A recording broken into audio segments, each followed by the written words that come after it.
Hello and welcome to the Made in New York Animation Project Mega Group.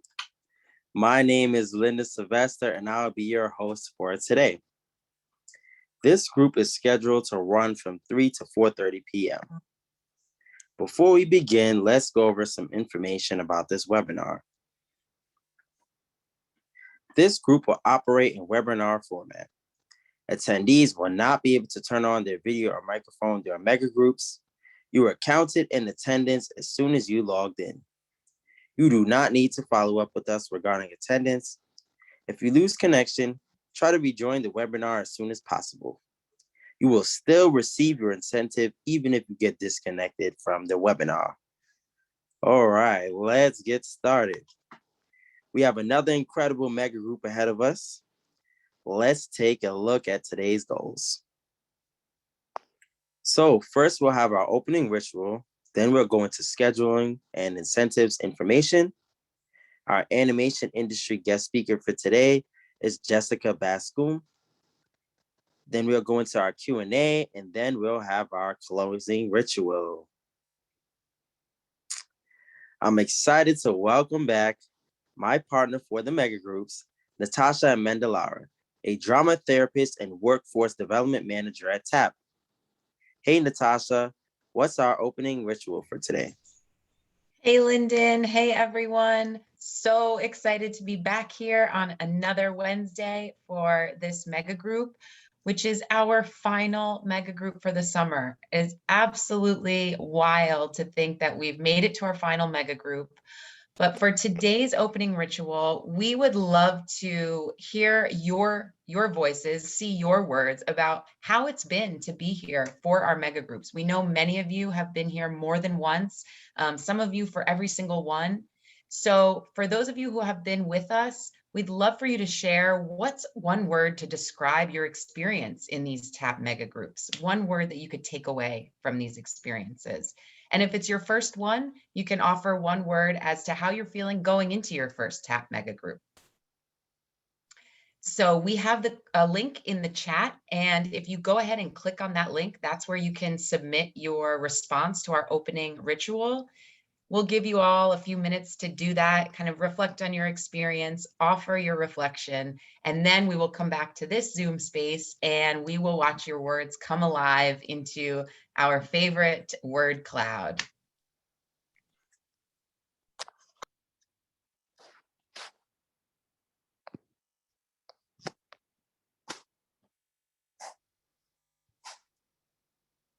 Okay.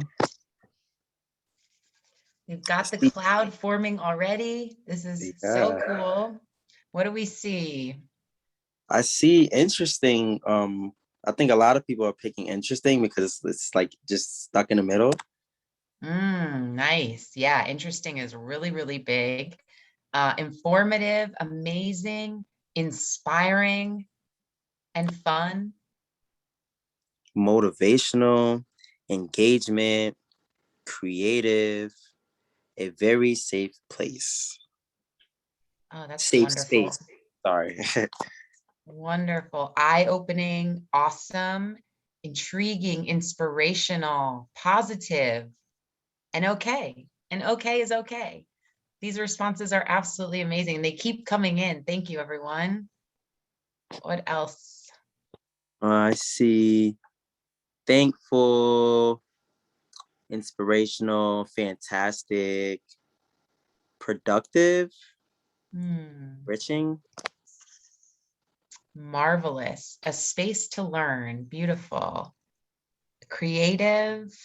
And we cannot forget about Rick Rolling. Very creative response. Cool. New. Fantastic. Learned so much. Let's see. Wonderful, insightful. Awesome. Amazing. And we can, one that's standing out to me too is mind-boggling. It is absolutely mind-boggling to think that we have come to our final mega group of the summer. We really want to just thank you all for being here and offering your reflections on the whole experience through this opening ritual. It's always wonderful to see your words in this space. Thank you so much, everyone. Yeah, thank you so much. Before we welcome today's guest speaker, let's review some information about scheduling, programming, and incentives.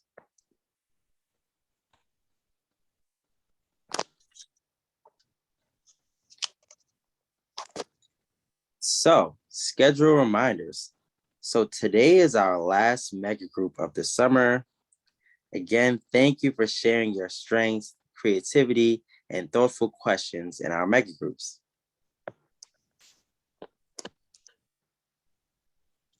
And we have a TAP programming announcement for you all today. So this is really exciting. Once again, as Lyndon said, thank you so much for joining us for this summer mega group series. This has been just an incredible group of participants each and every week. So we really, really appreciate your engagement here. And starting in the fall, TAP will be offering smaller, non-incentivized groups, and those groups will focus on storytelling through animation. So if you're interested in participating in these groups, a link to register for them will be emailed to all of you on Friday, it is not October, it is August, Friday, August 27th. And registration is limited for the groups. So please, as soon as you get that email, click the link and register early before they fill up. Also, make sure to follow TAP's social media accounts and visit our website often to stay up to date about additional programming opportunities. Whenever we add a group or a new program, we will post it there. We'll post it on our social media and our website. So those are good places to keep checking back. So we're super excited to see many of you in our groups next fall. Incentives information. When will I be paid? You were paid for the groups you attended on July 14th, 21st, and 28th by August 16th. You will be paid for the groups you attended on August 4th, 11th, and 18th by September 1st. And if you have any questions about your incentives, the best course of action is to email tapincentives@theanimationproject.org. They'll get back to you. And please note this email address will not be active after September 15th. So please reach out if you have any questions before September 15th to that email address on the screen. Now it's time to introduce our moderator for the guest speaker portion of today's mega group. Welcome back, Kat Goloski. Thanks for joining us. Hello there. Thanks, Lyndon. Thanks, Natasha. It's such a pleasure to see you all this afternoon. I'm calling you today from Hankins, New York, or joining you today, rather, and calling you all, as opposed to my teeny tiny little space in Brooklyn, New York. So it's such a pleasure to be here.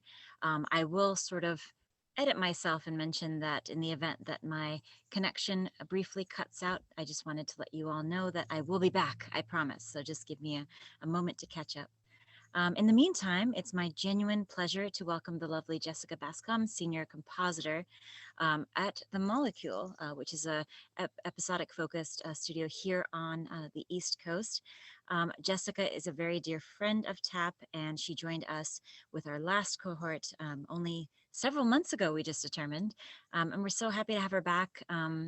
She'll share her story with you all, as well as mention a few or talk us through a few of the projects that she's worked on. And Jessica, we're just so happy to have you. Welcome.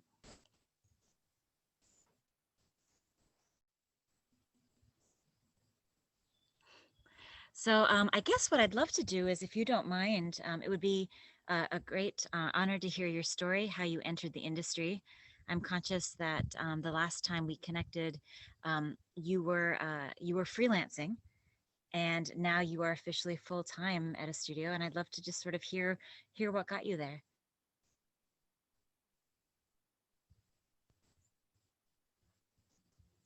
Oh, I'm not sure if I can hear you. There might be a slight issue with sound.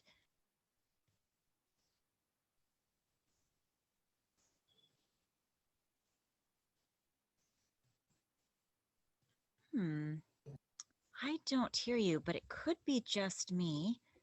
Actually, me as well. Hi, everyone. Oh. This is Ellen. I help with tech behind the scenes. So, Jessica, I think it might help if you actually disconnect from your audio and then reconnect. So, if you go by the little mute button in the lower left corner, you'll see an arrow. If you click on that, you can click Leave Computer Audio, and then it will change the button into a Join Audio button. That might help us out. Thank you, Ellen. Sure thing. Okay. You hear me? Got You're it. back. Do I sound okay? So I changed my speaker to speaker. I don't know if it sounds better or worse, or do I sound okay? You sound great, and it's such a pleasure to hear you, Jessica. Welcome, welcome. Cool. Sorry about that. Tech matters are quite the thing now that we're all sort of been Zooming this past year and a half. So, Right. if you could just kindly just jump in and share with us your story, we'd love to. Yeah, of course. hear about it. Yeah, I was just saying, yeah, so I always loved doing arts even as a kid. I would just do like traditional drawing styles, but as I got older and started like I was always into movies and video games, but video games was like my original passion. But then I went to Full Sail for college in Florida, because that's where I'm from. And I went through the classes, and I started getting more into film, just learning how creative it can be. And I got to a class in compositing, and that was like really interesting, because originally I wanted to do like modeling or like lighting or something like that. But then once I took a course in compositing, it really like spoke to me. And it was really, I always wanted to be more on the creative side, on the visual effects industry. So that really inspired me. So I stayed in compositing, and I started my first job at Digital Domain in Florida, the one that's not around anymore. But then after that, I moved to California, and I worked out there doing comp as well, working at this company called Stereo D. They did mostly like conversion, like into 3D and stuff like that. And then after that, I moved to New Zealand, where I worked at Weta Digital, and worked on like The Hobbit and Fast and Furious and Hunger Games, like movies like that. And so I was there for a couple of years, probably almost 3 years. I lived in New Zealand, and after that, I moved to New York. So that's where I've been for the past since 2017. I've been working in freelancing out here in New York, and I've worked at a couple companies like Rock. I got to work at Rockstar Games as well, but I mostly did their advertisements there, so I got to work in the gaming industry for a little bit. So that was pretty cool. And then I've been just doing mostly episodic, like TV and film, like pretty much a mix of both, and commercials, since I've been working in New York, but all under compositing. So yeah, I've been jumping around. And now that I'm staff at The Molecule, it's mostly been TV, and I think they do film as well. And it's been really nice. The company's been great. I'm so glad to hear about this exciting new transition for you. So I'm conscious you've spent some time within the commercial space, episodic games. You know, if you could sort of, for the benefit of our participants here, you know, could you kindly maybe speak to what it looks like to be a compositor within each of these fields, what your role looks like? You know, I think, yeah, I would love to sort of have you speak to that for the benefit of our participants, particularly if there are some participants who are more keen to pursue games, or someone, you know, or some of them might be more keen to pursue episodic. Would love to hear what some of the day-to-day might look like for you. Yeah, yeah, they're all very different, like in the way of pacing, I feel. Like with film, for example, you have a way longer schedule, so you can be working on a shot or a sequence of shots for way longer, for months, versus like on commercial or TV, which is a lot of a faster turnaround. Like, for example, like a commercial, they would want like a version of a shot that you're working on in compositing in like a few hours. And with TV, it's pretty much the same, like an hour or like a day. And a film, like you can be on something for like a month or like weeks. So it's like, and same thing with gaming as well, at least because for gaming, what I was doing was similar to commercial. was advertisement work for Rockstar. So it was very fast turnarounds. Like they needed stuff done in like a few hours versus in like a couple days or a couple weeks. So yeah. Yeah, speaking to that, just because I know each world looks so different. What does it mean to be a compositor? You know, what does your role sit, or what does it look like within the world of post-production, you know, when it comes to design and CG and compositing? Mhm. Yeah, it's very I like it. It's I feel like, I mean, in my idea of compositing, I feel like it's one of the most creative ends in the whole pipeline of visual effects, because you get to combine all the elements together as far as CG and animation and lighting, and like you get to kind of, I mean, for the supervisors or the client will give you an idea of what they want, but you also, especially if it's like really CG heavy, you get to pretty much create what you want, and the look of the final visual of the film or the movie or the commercial. So it's kind of cool to be able to say like, oh, I get to finalize that look and that I got to touch that. So yeah, I think it's really cool on the creative side of it for me. And yeah. Awesome. Thank you for sharing. I know you brought a couple of links with you, such that we could perhaps share this within the chat for our wonderful participants. Would love to get a sense of, you know, a couple of the projects that you might have worked on, and such that our team can have a quick look at some of the work that you've done. Yeah. Let's see if I can find them.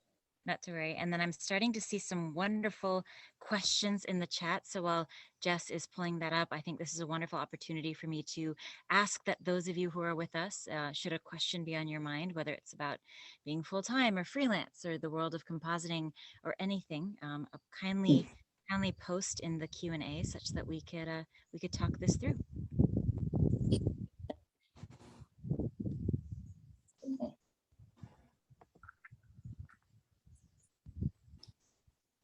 And actually, why don't I jump in? Lord Blackburn actually asks, and maybe while you're pulling that up, Jessica, have you multitask for a moment? Right. He asks, what are the highs and lows of being a freelancer? I think that's a great question. Yeah, that is a good question.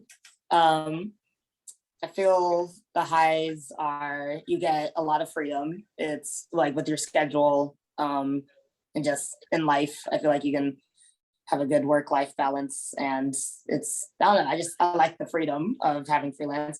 Also, you get to charge more, like you can make more money being a freelancer versus staying in staff. I think the lows for me is the uncertainty. Sometimes it's like you don't have a for sure secure job, like so you can make more money, but it doesn't mean you always have a job throughout the whole entire year. Sometimes it might be like if the workload is kind of low in the industry in general, you might have a lot of downtime that you didn't plan for.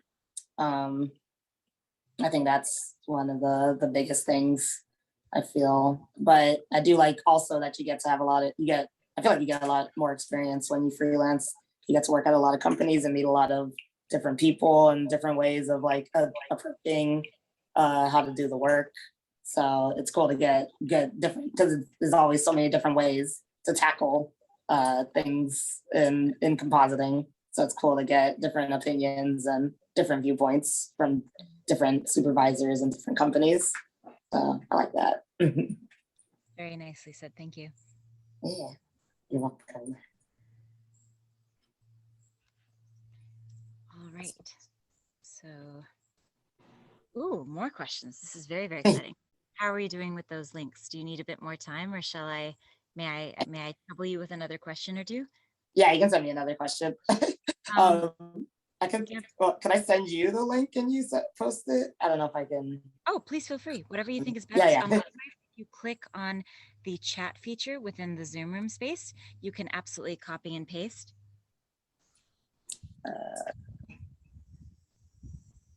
Oh, cool. I see it. But yeah, I can take another question too. Wonderful, thank you. So Gabriela Consuelo is asking, how did you get into compositing? She's very interested in it, but she feels she needs more practice and experience before jumping into a job. I pretty much just jumped into it, but I got into it from school, just getting the like I went to Full Sail, so they had different classes that kind of like taught me how to like do it or like get more into it.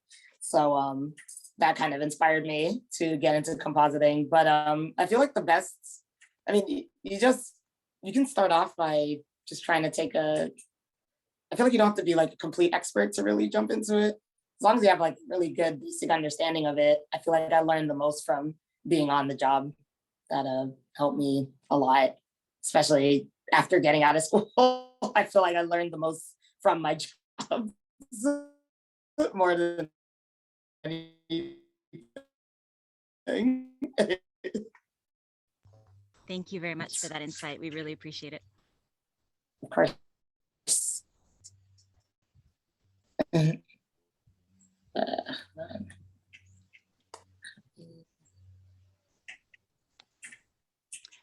So I'll ask you a few more questions while you're putting those links together. Wanted to get a sense from your end, and Ariel's asking this as well. How does one get into the industry as a compositor? That's a really great question. Like, especially for those at the more entry-level opportunities, do you have to start with freelance work in order to build up your portfolio? Is it not like a traditional job where you can interview for an entry-level role right out of school and then eventually go that route? So many wonderful questions in our audience. So I really appreciate you asking them. Yeah, of course. So the question is like, what would be the best route to go, or like? Well, yeah, that's a great question. I think being that it's less of a traditional outlet or less of a traditional role with which to get into the industry, what would you recommend as an avenue with which to get into this industry? What would the entry level route look like? Yeah, I feel like, well, with me personally, I went the route of just interviewing with a lot of companies and just applying to entry level comp jobs. But I feel like at least nowadays, especially if you're in New York already, I feel like freelancing is probably one of the better, easier routes to go, because you can kind of get a lot of experience pretty quick. But I don't feel like there's like a right or wrong way to do it. I feel like it was, for me, I stayed at a company. When I first started, I worked at one place for almost 2 years before I like moved on to something else. So it helped me build a lot of like experience in comp, just in the basic, like kind of just even getting the hang of it and how to be faster in the system, and just learning how to be in the pipeline or being on a project. Just learning all of that was so easy, just going from your first job. So yeah, I just pretty much just interviewed a lot. That's how I got into my first job and entry level job, for sure. Awesome. Thank you for sharing. Just putting yourself out there. Yeah. Of course. So you kindly posted one of your projects within the chat. Would love to have you talk it through for the benefits of our participants, maybe highlight any positive in your experience on working on this project, and then effectively, what prompted you to share this with our participants today? For sure. So yeah, if anybody pulls it up, I like this project was interesting. I shared it because it was one of the first jobs I got to do in comp that was like almost completely CG, with the whole environment and the car. It was a concept for a car show in Tokyo. So the car wasn't even like created yet. So it was just like made for the spot. It wasn't even like a real car. So I thought that was really cool. And it was one of the more creative jobs I got to do, because we got to pretty much recreate like the interior of the car and getting to do like kind of whatever you wanted with the lighting and the colors and stuff. So I thought that was really fun. And it was fast paced too. So it was kind of one of my first introduction into working in a commercial pipeline. But I thought the spot was pretty cool, and one of the more unique things I got to work on in the industry so far. So yeah. No, it's a wonderful project, and I remember you and we were both chatting about it recently when you last Yes.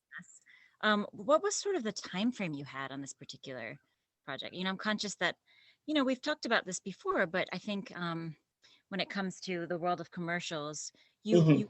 I highlighted this earlier, but you do have like tighter deadlines when it comes to projects. So what was that Yes. experience like, and how would that compare to, let's say, a show that you're working on now for The Molecule? Yeah, this one was super short because at the molecule I'm working on a TV show, so the timeline is a lot longer. It's been like a month or 2 or 3. I've been working on the same show, but for this spot, we only had a month to do the whole entire thing. So it was, I guess, a little bit longer than what they would do for most spots. But since it was a little more creative and CG and CG heavy, they had a little more time, but it's still pretty quick turnaround. So like with each iteration, they wanted something like I would have to show my work in a span of like, they'll give me a shot and they'll be like, okay, you show us an example of what you worked on in like 2 hours or 3 hours. And so they can just get like versions out so they can see if it's going in the right direction.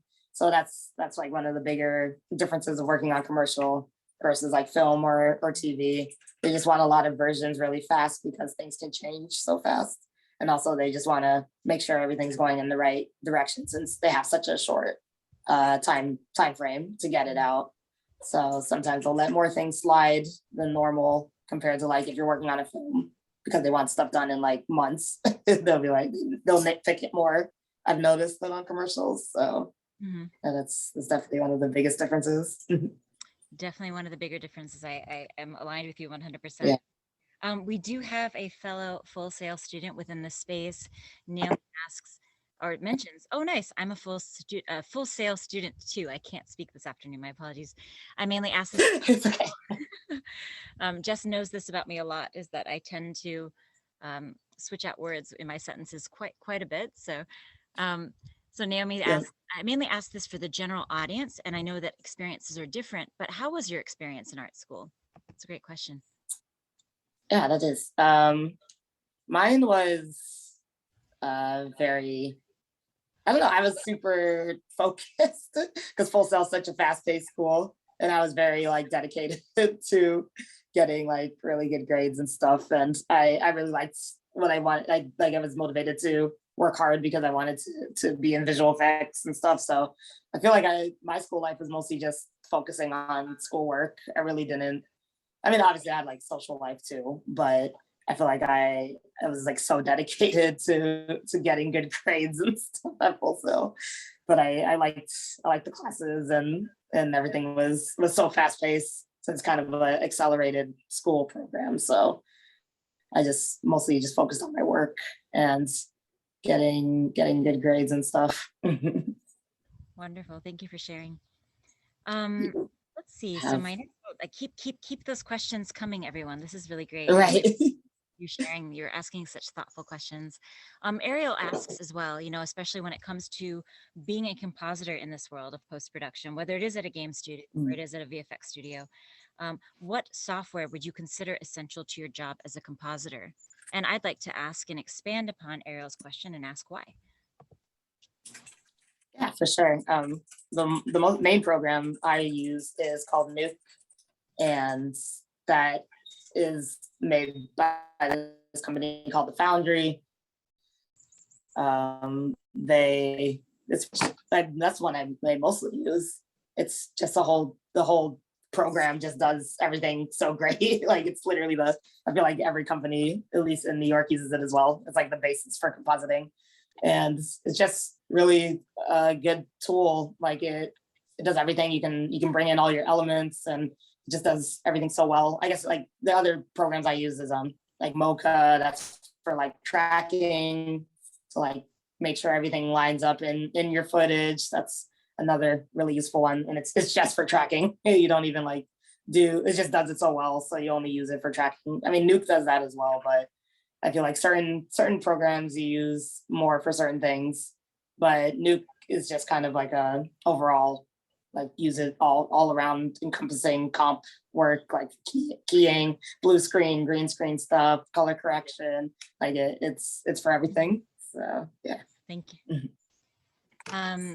Aiden's wondering, especially when it comes to your current schedule now, as a full-time compositor, I'm Mhm. curious to hear a bit on my side, on average, or on Aiden's side rather, as well, on average, how many hours a week do you put in? And this is a really great question that Aiden's also asking, which is that, are your hours flexible, fixed, or do they sort of depend upon the assignment? Yeah, I feel well, average hours are just 40-hour weeks. I'll do like 10 a.m. to 7 p.m. I feel like a lot of companies are like that. And then if I do some overtime if I need to, because of they like have a crunch because they need to get a lot of stuff done in a short amount of time. If the client has a lot of notes or like last minute notes, which always happens, they'll do overtime. But at least at the Molecule, and I feel like a lot of companies that care about your work-life balance, it's all optional. You don't have to like work all the overtime and burn yourself out if you don't need to. But so that's really nice. I like that they make it an option, because there is a lot of times in the past that they kind of make you feel like you have to do all the OT and then it burns you out and then you don't have a good work-life balance. But I feel like a lot of places have been getting a lot better with that. But yeah, average work week is just 40-hour weeks, and yeah, OT if you don't have to like do too much, but I guess whatever it takes to get the shots out in the time frame they need it is pretty much a good gauge.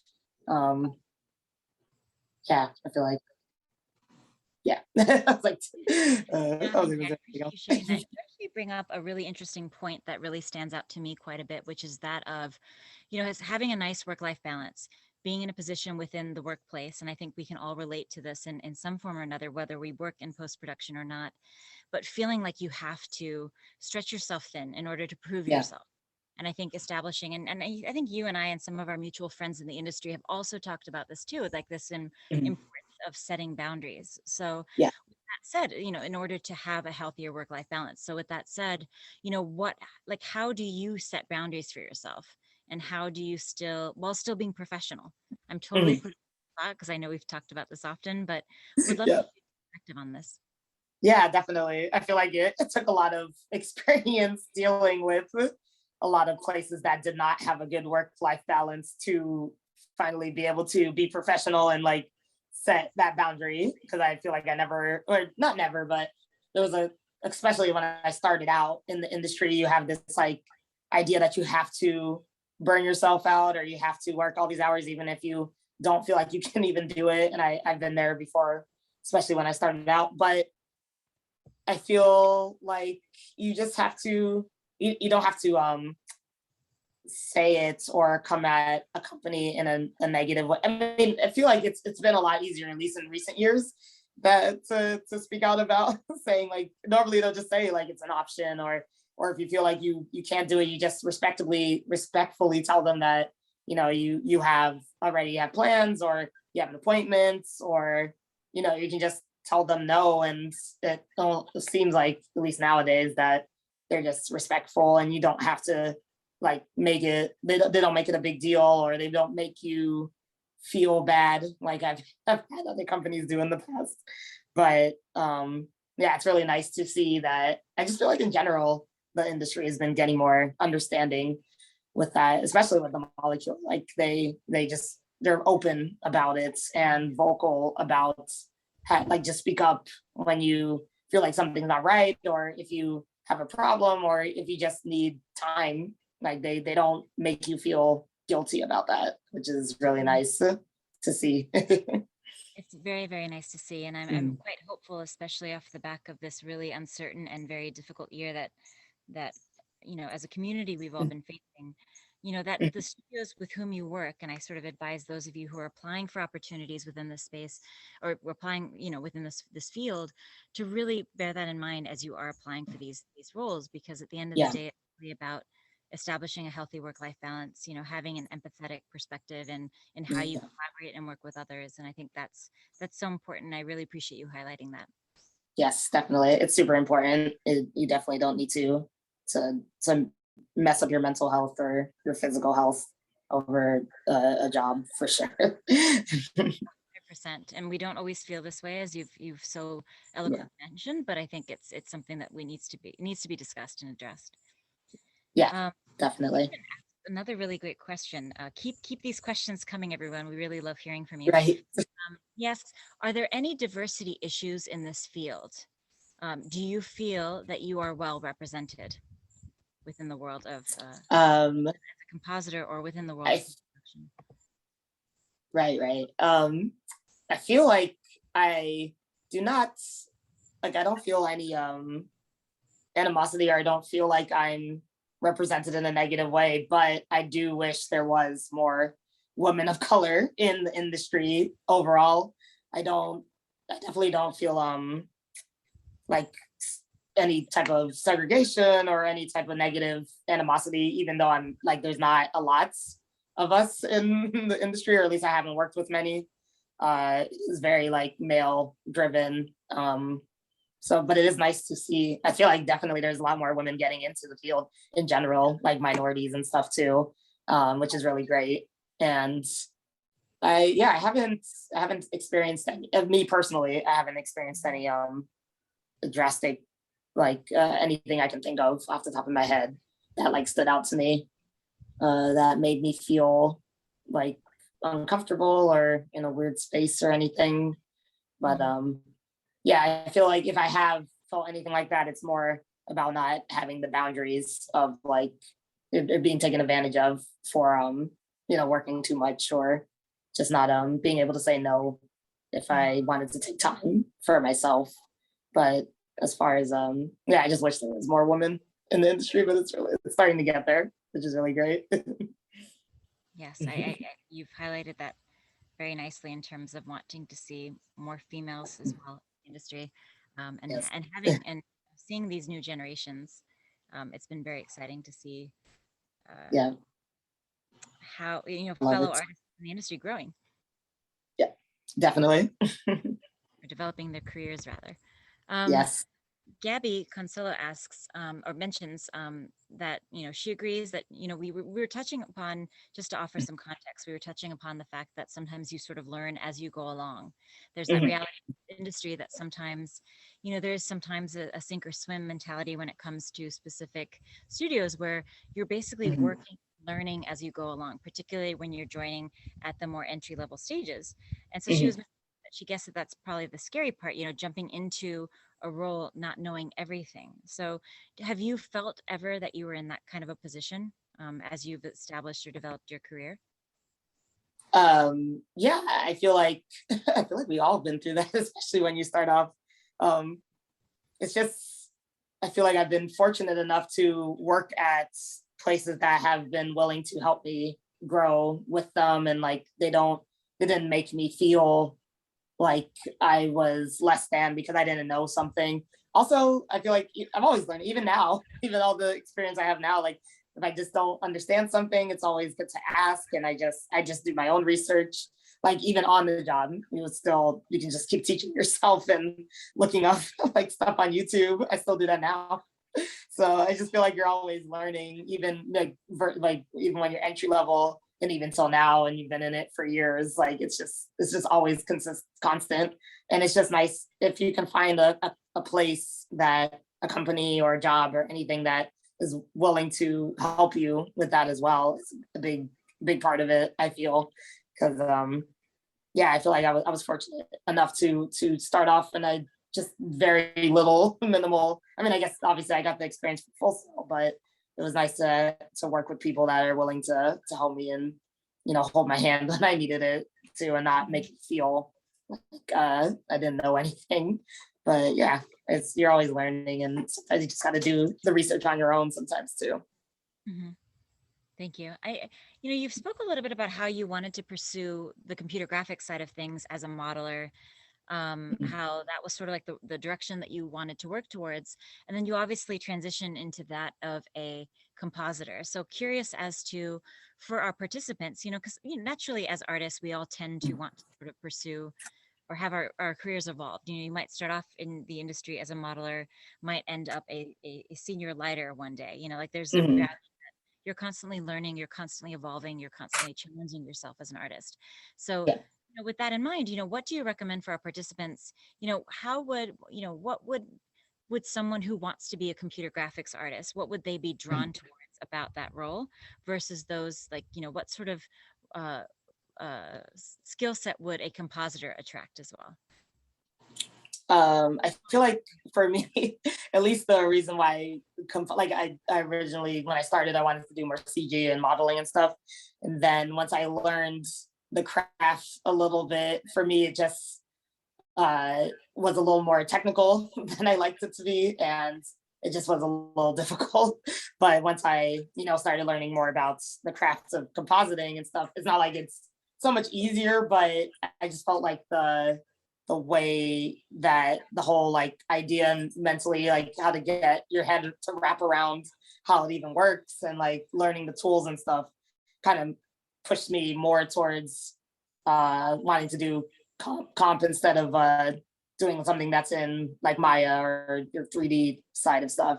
So it was more just like learning the pipeline and the tools and stuff and the idea of like how to come about finishing the work kind of motivated me more towards staying in the 2D and comp side versus like doing something more in 3D or modeling and stuff. Thank you. Ariel asks, do you plan to continue being a compositor in the near future? That's a great question. Have you ever considered working in other areas of the animation pipeline? You obviously indicated at the earlier stages of your career you wanted to be a modeler, but have you thought about choosing a different direction now? Not at the moment. I've been so far in the future. I see myself still doing comp, becoming a lead and a supervisor, but still on the comp side. I guess something else if anything, if I pursued anything else, it would be maybe more on the animation side of things, even if it's like 2D animation and not even like 3D. That's probably something that's something that's motivated me in my career in general. So I feel like that would be such a drastic change, but that would be something cool or something I would do on this. And if not, another thing I've been interested in is lighting, like in Houdini. So I feel like that would be something I can transition over to a little easier because with the compositing mindset and Houdini, it's kind of like Nuke. So I feel like that would be something else that I would be interested in for sure. Thank you. Alani is wondering, how many years did it take for you to be confident in this field? I feel like I just got more confident in more recent years, but I've been doing this for almost 10 years now. Yeah, I was like, how many years has it been? Just turned 10 years in February this year. I feel like I guess some people get imposter syndrome. I feel like I've had that for a long time, but I feel more confident probably in the last 2 years, really. And I always feel like I always want to keep learning, and I always want to keep taking more knowledge from everybody and everything around me. So yeah, I really feel like in the past 2 years, I feel more confident in my skills. But I feel like I'm still always learning new things like every day. I think you highlight a really interesting concept, which is that of imposter syndrome and how we all have it. I find that I myself relate to that as well. I've talked to many of our colleagues at the Animation Project and fellow industry professionals such as yourself, Jessica, who have talked about, even if they've been in the industry for over 20 years, they still don't feel that sense of confidence that, when we're younger, we always look up to ourselves and, as we get older and we think, oh, once I'm finally an adult, I'm going to feel so much more confident or so much more engaged. So really highlighted something that I think we all struggle with. Definitely. Yeah, it's crazy. Yeah, it's so interesting. Yeah, because I was even shocked when you say you have it too. I was like, you're like the best. But yeah, I think we all struggle with it. And We all do. yeah, it's so interesting to see, like you said, even people that have been in the industry for like 20 years, they still have it, and it's like, wow, it's crazy. But yeah, I guess it makes it, it's pretty normal, I guess. And like, yeah, it's interesting to see. It's rather unfortunately very, very normal, Yeah, unfortunately. exactly. Further highlight that. And I think, you know, it's something that we all need to be more conscious of. And I think if we spoke to ourselves as much as we speak to our friends in terms of how we celebrate them and champion them, I think, you know, we could all stand to be a little bit kinder, more kinder to Yeah, ourselves. definitely. I agree. So I'm starting to get in some wonderful questions on the on the workforce development piece, how best our participants can present themselves if they want to pursue, you know, this exciting career that you're living, you're working in, Yeah. or the world that you're working in. So Amanda's wondering, what would you recommend in a portfolio for anyone who is in pursuit towards being a compositor? You know, what would stand out to a future employer?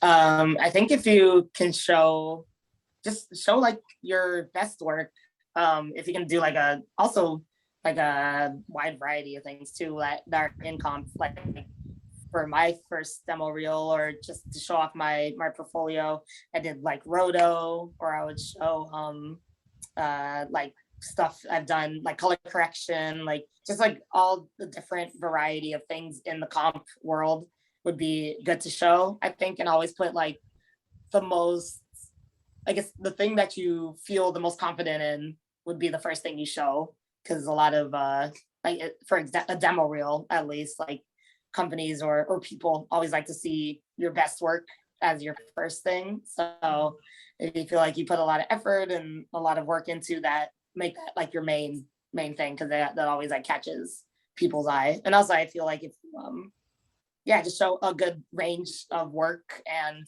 like all different levels of like stuff you've done in comp. I feel like that also stands out to them. And just putting like, also just I've noticed like just putting good like intro cards, or like just putting a little effort into your demo reel apparently stands out a lot as well. They notice it. No, I appreciate you sharing that too, because title cards are so important. I can't tell you the number of times, even at the most senior level of artists, you know, who may not have their email address or any phone number, or just something that sort of email are so important within a reel or within one's portfolio, because they sort of give you more access to your future employers. Yeah, exactly. I've noticed they definitely like that's even stood out in like interviews. They just like the intro card. 100%. So, yeah. And then something else that I would also add and expand upon Jessica's thoughts is that as you apply for opportunities at the entry level and beyond, it's also really important to perhaps send like a thoughtful email or cover letter type note as you apply for these roles, celebrating why you're reaching out to the studio, what you like about the studio, and also making sure that it's addressed to the right individual as well. Yes, definitely. I feel like they definitely like that as well. It stands out. Definitely. So Lord Blackburn was asking earlier, you know, what are some 2D animated projects that you might have been a compositor for? I didn't get to really do any, well, I guess 2D, like without CG. I got to work on I guess I'm trying to think. Like a lot of the things are always been like a mix of 2D and 3D. But the majority of the stuff I work on is more 2D based. I guess a lot of the stuff I did at Rockstar, even though it was filmed in the gaming engine, they would like get the work I would get would be like in 2D form. So that was a lot of that. I was thinking like The Hobbit, but that was a mix of 3D and 2D as well. Maybe like Fast and Furious. Yeah, that would be an example. But I wish I got to do more like 2D animation stuff. I haven't done any of that. Well, that perhaps could be like a future career move for you. Right, definitely. That would be really cool. You're naming all these really high profile projects like The Hobbit, Fast and Furious. Like it's pretty exciting to hear the types of projects that you've been involved with. Yeah, those are very, very cool. And the Fast and the Furious films are still growing, which I'm really impressed by. I haven't seen the latest one though. Me neither. I can't believe they're making more still. They just can't. But I watch it. Aiden's wondering is there a personality type that you think would fare better in this field? And while you think about your answer to this question, I wanted to add that Miriam says, I just want to say that Jessica has such a nice energy and vibe, and you can tell that she genuinely loves what she does. I absolutely Ah, agree with Miriam. thank you so much. That's so sweet. Thank you, guys. I forgot the question. I didn't mean to distract you with all these compliments. Ariel was just wondering if that you felt that there was like a certain personality that would fare the best in this field that we're all in.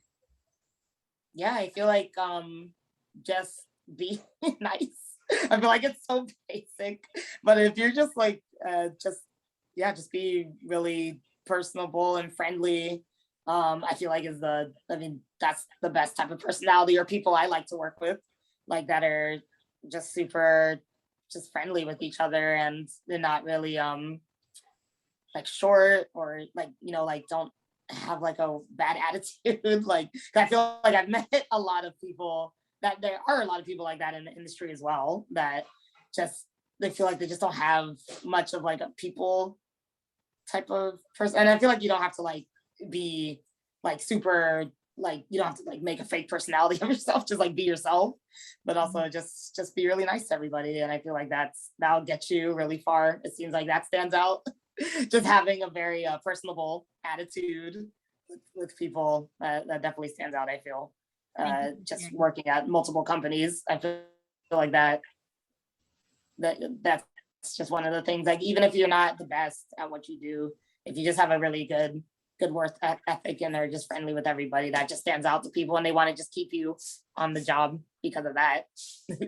Yeah, I think you highlight a point, and I keep bringing up or highlighting a lot of what Jessica's sharing within the space, because while it's our last session for this wonderful cohort participants, I wanted to highlight some professional recommendations that you've made and advice that you've offered within this space, because I think we're obviously closing out some very important programming, and something you mentioned, which is, to be kind, be nice to those with whom you work, because, it's a very, very small world, whether you're in animation, VFX, games. And I think, the same individuals that you help out are going to be looking out for you as well, whether you're full-time or freelance, and they might put in a great word for you in a future opportunity. And you're spending a lot of hours together working around the clock. So. Yeah, exactly. Yeah, that's like a perfect example. Yeah, because you never know who you're going to work with in the future, and you never know who's going to recommend you or not recommend you because of how you treated them. So that's super important. Yeah, like you said, the industry is very small, and like it's crazy how I met people I didn't even know would be at a company with me because I've worked with them in the past. Yeah, you always run into the same people. So definitely, just be kind to everybody as much as you can. 100%. Ariel is wondering, have you or have any of your colleagues moved away from hands-on work to teaching their craft instead? So have they gone the academic route, and have they left the industry in that sense? Yeah, I have a friend I worked with in LA that just went back to Dave School. It's in Orlando as well, like close to Full Sail. But yeah, he was working in the industry for as long as I've been, and he just went back, started teaching compositing at school. So yeah, he's one person I can think of. Yeah, that's the only one I can think of right now, at least in the most recent times. I've had also other, like a lot of the teachers I've had at Full Sail have gone back into the industry. So I feel like it's been, or they go back and forth between like working and going back to school. So I feel like there's just a mix of different types of people. Awesome. Thank you. Curious as to how you'd like to see your role evolving. So as we, wind down on our time together and get a sense of, I think it's, even at your level, you're obviously a senior compositor for the Molecule now, but even at the most senior level, as artists, we're always evolving, learning, trying to challenge ourselves to get to that next stage within our careers. How do you see your role evolving? Yeah, I feel like it's going to evolve a lot at this company. I I've been working towards becoming a supervisor, and working on set and stuff is my ultimate goal, which is really cool. So I feel like at the Molecule, I'll be growing with them to get to that level in my career, which I'm excited for. And also just working with artists in general to lead them on like shots or projects, or helping people out is what I am striving to do. So I'm excited for that. So yeah, become a supervisor and stuff is gonna be exciting. I'm genuinely very excited for that for you. So thank you for sharing Yes. with us. What are some, something that's really important for me is also to have our industry guest professionals who spend some time with us talk about, what are some regrets that they have within the industry, or what are some areas in which they rather wish they'd known as they entered the industry.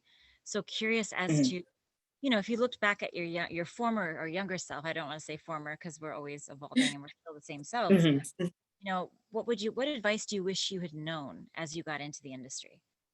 What is something that I feel I guess we talked about it earlier, is more the work-life balance and being able to speak up more about that, because that can definitely be detrimental to your physical and mental health. So I mean, obviously, I guess you get that with experience for sure, but I feel like that's one of the biggest things, or biggest regrets, I would say, is that I wish I would have been more assertive, I guess, in being able to say like, I can't do this, or I need more rest. Um, and yeah, just trying to think of something else. I feel like that's the biggest one. And then I'm happy that I have a more normal work life and healthy life balance. I feel like that was probably one of the biggest things. And yeah, it was just so weird. I feel like when I was younger, some people would try to see that as like a goal, trying to work yourself to death, or like that's that's the industry standard, but it shouldn't be. And I don't think it is anymore, or at least it seems like it's getting better with that. Um, yeah, I feel like that was one of the biggest things for me. Mhm. Thank you for sharing. And I think, Uh, as we're in this industry, it's important for us to have outlets and side projects and things that we're passionate about. What are some of your hobbies? What are mhm. some of your interests? What do you enjoy doing outside of working as a compositor? Yeah, I still like doing just traditional art. I have an iPad, so I draw like digitally, like Procreate, or just like sketching is still like one of my favorite things to do.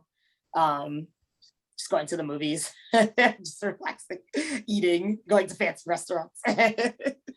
But yeah, just like being outside, like just going hiking, or I just started skating. So doing Great. stuff like that. But yeah, my favorite thing is still like drawing and doing that just for fun. Just creating, being creative, drawing characters and stuff. It's my favorite. And playing video games, even though I feel like I haven't really been playing games as much. But that was like my motivation to get into the industry, was like playing video games. So like playing the Switch or PS4 or 5, which I still want. What are some games you're playing now? I'm curious. The last game I was playing was one of the Legend of Zelda games on the Switch. I forgot which one it was, but I know they had another one that just came out, and I want to get it. The Skyward Sword. It's like a remake, so that's what I really want to play. But yeah, Zelda. Zelda's been taking up my time. Oh, Aiden sneaked in another question for you as before we wind down for today.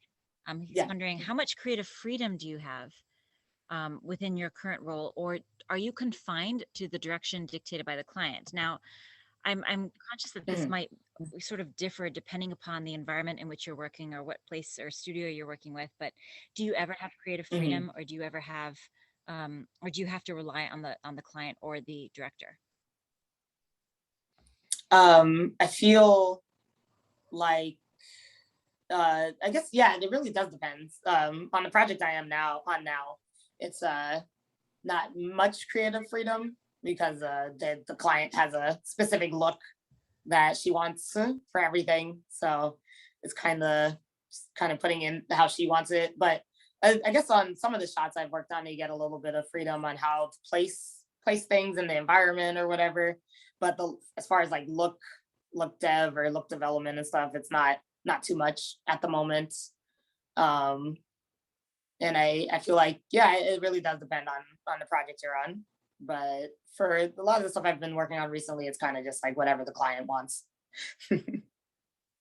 Yes, I'm So, afraid sometimes that is the nature of the business when it is not your own Ex- project. You will have yes. to rely or collaborate on the creative with more than one person sometimes. Yeah, exactly. Amanda was mentioning, I love Legend of Zelda. It's an enjoyable franchise. Good luck in Skyward Sword. It has fun puzzles. Yes, thank you. I'm conscious we might be, ending perhaps a little bit earlier for our participants, but wanted to get a sense from your perspective, what are some words of wisdom or words of advice that you can offer outside of everything that we've talked about within this space this afternoon?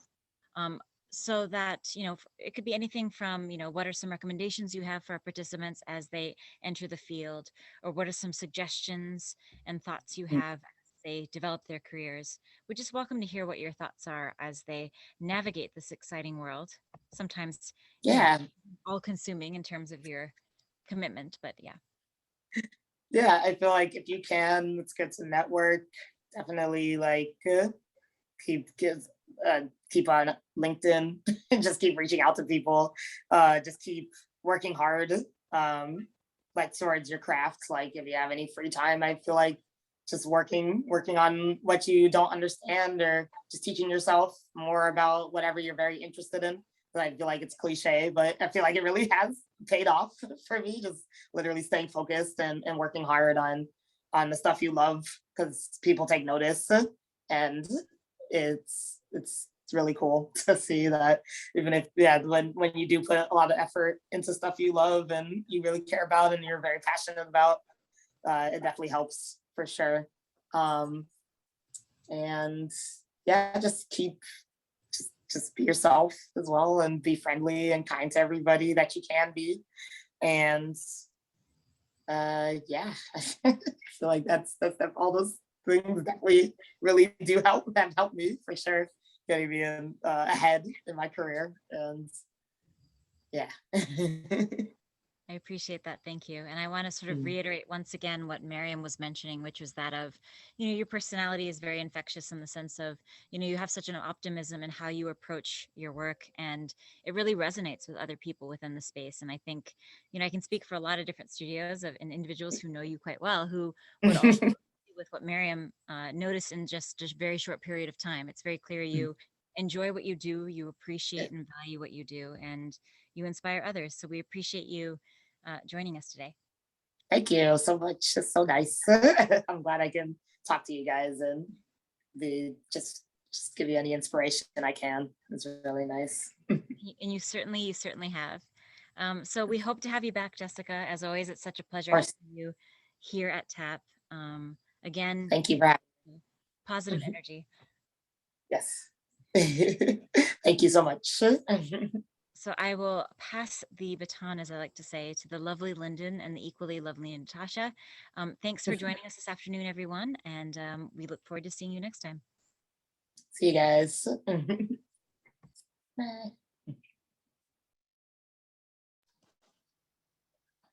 Amazing. Thank you so much, Kat and Jessica. It was really, really amazing to hear from both of you. I agree. What a beautiful presentation to wrap up our mega group series, and just agreeing with everyone. Thank you so much, Jessica, for bringing your energy to this space and your inspiration. I'm really taking away from that, the reminder to stay positive and work on what you love, and work hard at what you love. And just the optimism and passion really, really came through the screen. So thank you so much, Jessica. And thank you, Kat, for moderating such a lovely discussion. It was really great. And now, Lyndon, have we come to our closing? Yes, we have. Our final summer mega group closing. Well, you know the deal. We always like to get into our bodies for our closings of our mega groups. And so we would love to celebrate the ending of such a spectacular series with a pose to reflect the completion of our summer mega group series. So we invite you all at home to strike a pose in your body, whatever feels comfortable for you, to just really take in this moment and the celebration of such a great series. And we will do it along with you. Are you ready to strike a pose, Lyndon? Ready. All right, so we'll go on the count of 3. 1, 2, 3. Woohoo!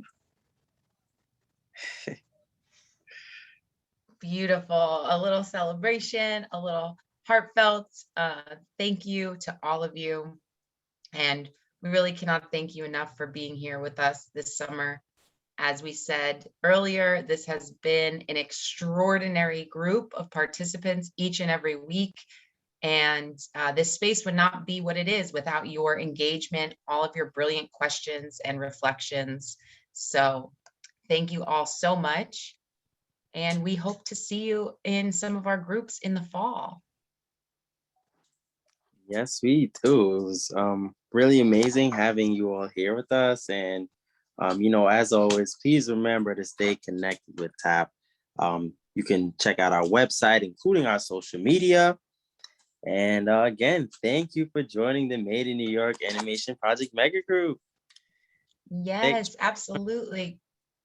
The comments are still coming in. Thank you all so much for reflecting on how great this has been. We also got some questions on our training internship application. So just to tag on to what Lyndon said, please stay tuned to our website for when that application opens as well, and our social media. Just wanted to add that in there. Oh. Well, bye, everyone. Bye, everyone. Thank you all so much.